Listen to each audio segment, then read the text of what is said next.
పెసరట్టు ఎలా చేసుకుందామో నేర్చుకుందాం. చాలా క్రిస్పీగా ఉంటుందండి పెసరట్టు. చూడండి, దీనికి కావాల్సిన పదార్థాలు: పెసరపప్పు, రైసు, అందులోకి ఉల్లిపాయ, పచ్చిమిర్చి, కొత్తిమీర, కరివేపాకు. పెసరట్టు మీద వేసుకోవటానికి ఉల్లిపాయ, పచ్చిమిర్చి, కొత్తిమీర, జీడిపప్పు చిన్న చిన్న ముక్కలు చేసుకోవాలి. పెసరపప్పు నానబెట్టుకుందామండి. పెసలు వేసుకోవట్లేదని నేను పెసరపప్పు వేసుకుంటున్నాను. పెసలు కూడా వేసుకుంటే చాలా మంచిది. పెసరపప్పు నానబెడుతున్నాను.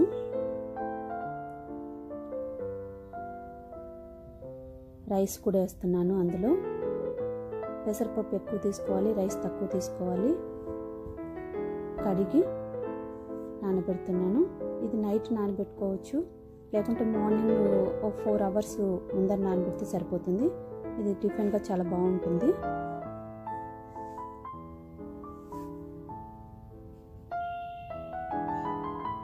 నానిపోయిందండి, మిక్సీకి వేసుకుంటున్నాము. ఇందులో ఉల్లిపాయ, పచ్చిమిర్చి, కొత్తిమీర, కరివేపాకు వేసి మిక్సీ పడదాము. సాల్ట్ కూడా వేస్తున్నాను. ఒక 1/2 గ్లాస్ వాటర్ వేసి మిక్సీ పట్టానండి. పిండి రెడీ అయిపోయింది.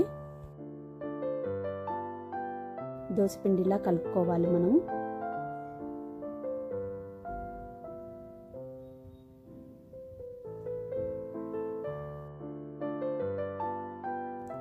పెసరట్టు వేస్తున్నాము.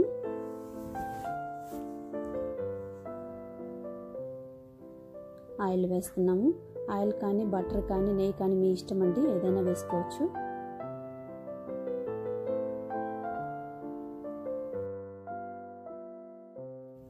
ఉల్లిపాయ, జీడిపప్పు, పచ్చిమిర్చి, కొత్తిమీర వేసుకున్నాం. ఇందులో పప్పుల పొడి వేస్తే చాలా బాగుంటుందండి. వేసి మరి కొద్దిగా ఆయిల్ వేస్తున్నాను. పెసరట్టు రెడీ అయిపోయింది. దీంట్లోనే 2 varieties చేసుకోవచ్చండి. ఇంకా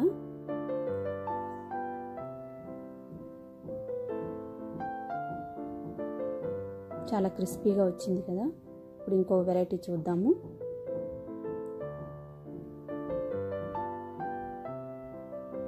పైనే ఉల్లిపాయ, పచ్చిమిర్చి, కొత్తిమీర చల్లి కాడతోటి వాటిని కొంచెం అంటేటట్లు అంటించాలి.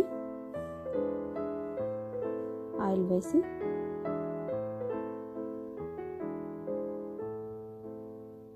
ఇది తిప్పకుండా చేసుకుంటామండి. ఇది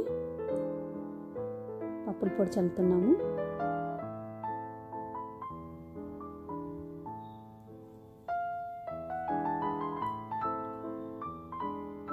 ఇది సెకండ్ వన్ వెరైటీ అండి. ఇప్పుడు థర్డ్ వన్ చూద్దాము. ఇది థర్డ్ వన్ది పిల్లలకి చాలా ఇష్టంగా తింటారు.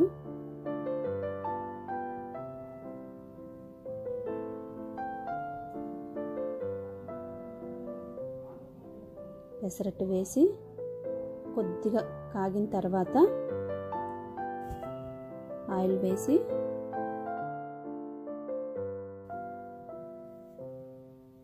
పిండినంతా పైనుండి పిండిని కొద్దిగా తీసేయాలండి. కాడతోటి మొత్తం తీసేస్తున్నాము. ఇలా తీసేయడం వల్ల పేపర్ లాగా వస్తుంది దోశ. ఇది పిల్లలకి చాలా ఇష్టంగా తింటారు పిల్లలు.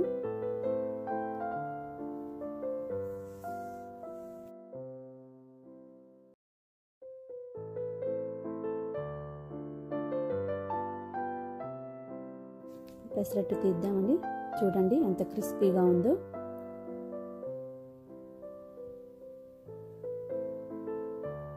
ఇలా 3 దోశలు వేసుకున్నామండి. చూడండి క్రిస్పీగా. ఇది అల్లం పచ్చడితో బాగుంటుందండి. ఎప్పుడు కూడా పెసరట్టు అంటే అల్లం పచ్చడి కాంబినేషను. కొబ్బరి చట్నీ కూడా బాగుంటుంది.